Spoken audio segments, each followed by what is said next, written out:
তো বন্ধুরা, এখানে দেখতেই পাচ্ছ আমরা গ্লাস প্রোফাইলসের কাজ করেছি, যেটা খুব সুন্দর প্রিমিয়াম লুক দেয়, যেটা ওয়ার্ডরোবের মধ্যে দারুণ লাগে।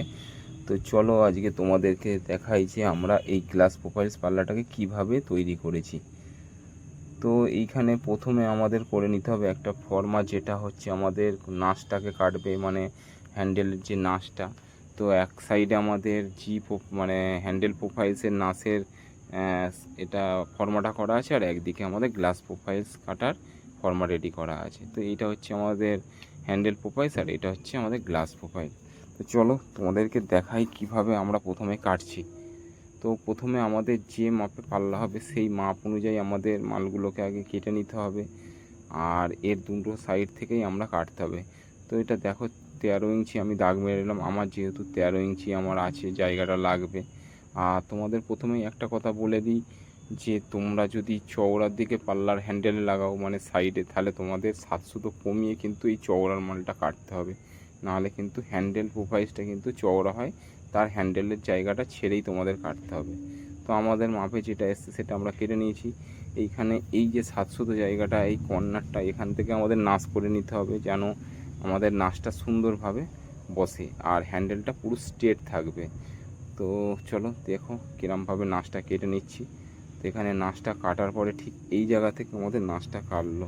তো এখানে পিভিসি কিছু ক্লিপ নিয়ে এসেছি, যেটা হচ্ছে পাল্লাটাকে ধরে রাখবে, সেট করবে পাল্লাটাকে।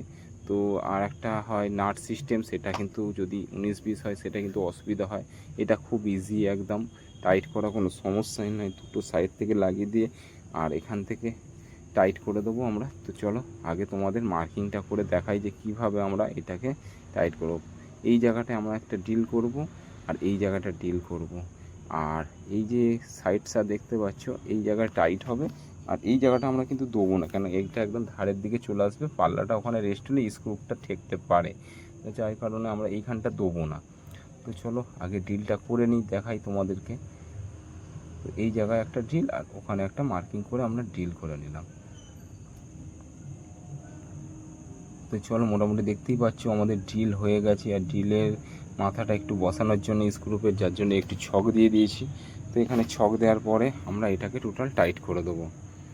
তো দেখতেই পাচ্ছ এই জায়গায় দুটো আমরা এখানে ড্রিল করেছি, সাইডটা একদম করিনি, যেটা একদম আউটসাইডে চলে যাচ্ছে ওইখানটা আমরা একদম ড্রিল করব না।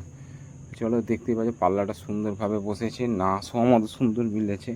তো এখানে আমাদের টাইট করে নিতে হবে প্রথমে স্ক্রু, যে কোনো একটা সাইডে আমাদের সেট করে স্ক্রুটা টাইট। তো বেশিরভাগ আমি হাত থেকেই স্ক্রু টাইট করি, মেশিন খুব একটা ইউজ করি না, আমার হাতেই সুবিধা হয়। আমার মানে যেটা তোমরা হয়তো বলবে হাত দিয়ে টাইট করছো কেন, এখন তো মেশিনেও বেরিয়ে গেছে, কিন্তু আমার হাতেই একটু সুবিধা হয়।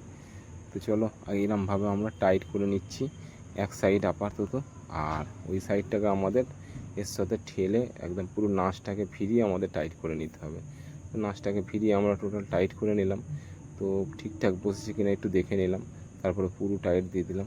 তো এরমভাবে টাইট করে কিন্তু আমরা পুরো পাল্লাটাকে রেডি করব। তো চলো আরও দুটো স্ক্রু আমরা টাইট করে দিই। তো দেখতেই পাচ্ছ আমাদের টোটাল পাল্লা রেডি হয়ে গেছে, পাল্লার কিন্তু লুকটা সুন্দর লাগছে, আর আমাদের কর্নারগুলো খুব সুন্দর হয়েছে। তো কেমন লাগলো বন্ধুরা ভিডিওটা? যদি ভালো লেগে থাকে অবশ্যই চ্যানেলটিকে লাইক এবং সাবস্ক্রাইব করতে ভুলবে না।